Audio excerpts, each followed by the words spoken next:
Virgin went to town when it comes to the game's graphics. Cool Spot was already an exceptional-looking title yet has a number of upgrades on Nintendo's console. The color palette is richer with background elements blending together more smoothly. There is also less dithering as well.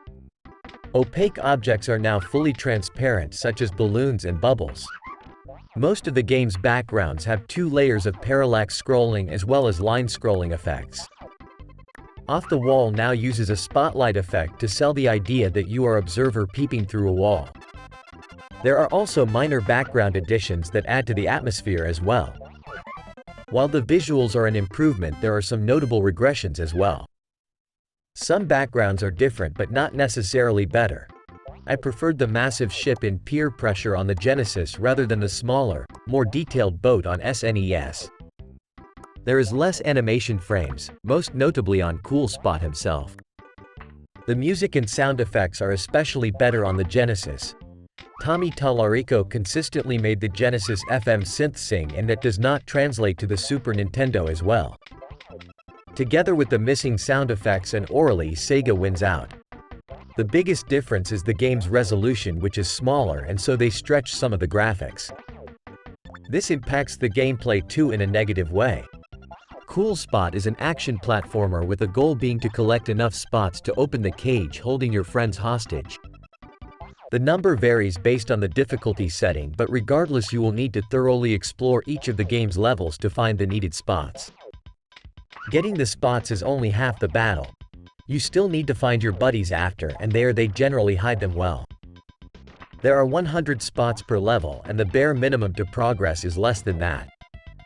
But you generally want to collect more, as 85 grants access to the bonus level and 100 grants an extra life.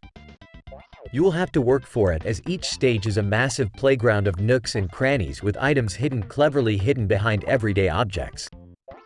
Because of the lower resolution, you can view less of the level, which presents problems. There is a heavy emphasis on platforming and often over bottomless pits. Here you must make many blind leaps of faith, which is not fun. To be fair, this was present in the original to a degree, but it has been ramped up in this version. In the few levels that do not have instant death pits, instead, you will lose progress if you fall. The clock is aggressive, and retracing your steps constantly is not fun. You can at least peek up or down vertically, which helps, but I wish the maps were resized to match the lesser screen real estate. This flaw makes the game harder, and it was already difficult to begin with. The difficulty in Cool Spot is higher than you will expect. Even though you can fire in 8 directions, and can do so without moving in this version, hit detection is an issue. You have few invincibility frames when hit and can die quickly if attacked. Health restoring 7-Up drinks are sparse and extremely rare drops from enemies. You will have to work for those extra lives and continues, and will probably lose more than you gain. It is not an insurmountable challenge, of course, but I do wish some of the flaws were fixed to make this a smoother ride. In closing, Cool Spot was a great game on the Sega Genesis and remains so on the SNES.